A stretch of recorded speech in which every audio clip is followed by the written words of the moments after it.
Hello guys, ரீசெண்டாக பார்த்துருப்பீங்க ராஜஸ்தானில் ஒரு 13 வயசு ஒரு சின்ன பொண்ணை ஒரு 30 பேர் சேர்ந்து அப்யூஸ் பண்ணி அந்த பொண்ணை கொண்டுருக்கானுங்க. அந்த பொண்ணு வந்து வழியில் ஹாஸ்பிட்டல் வந்து அது கத்தும் போது அது ஒரு மாதிரி கேட்கவே ஒரு மாதிரி கஷ்டமாக இருக்குது.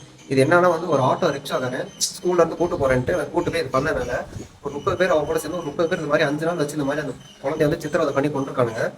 இது வந்து எத்தனை வாட்டி நம்ம எத்தனை வீடியோ போட்டாலும் இதோட சட்டம் மட்டும் மாறாது எனக்கு தெரிஞ்சிருச்சு. எத்தனை பேர் வீடியோ போட்டாலும் எத்தனை இன்ஃப்ளூயன்சர் இல்லை யாரோ ஒருத்தவங்க இந்த மாதிரி வீடியோ போட்டாலும் இந்த மாதிரி மாற போகிறது இல்லை.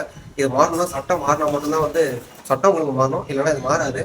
இதுக்கு வந்து நம்ம என்னதான் பண்ணாலும் இது திரும்பி மாற போகிறது கிடையாது. இதுக்கான தண்டனை அப்போ போன வீடியோவில் சொன்ன மாதிரி தான். ஒன்று தூக்க தண்டனையாக இருக்கணும், இல்லை என்கவுண்டராக இருக்கணும்.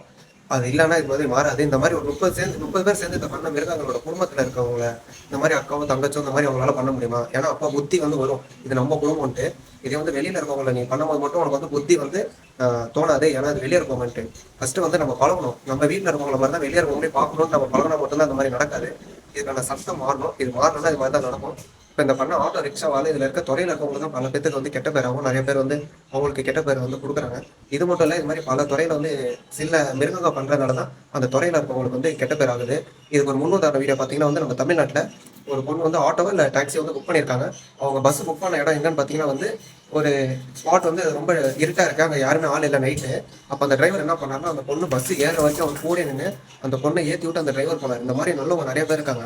ஆனால் இந்த மாதிரி ஒரு மிருகங்கள் பண்ணுறதுனால பல துறையில் இருக்கவங்களுக்கு தான் கெட்ட பேர் ஆகுது. இந்த மாதிரி மிருகம் 30 பேர் சேர்ந்து பண்ணவங்க வந்து சும்மா விடக்கூடாது.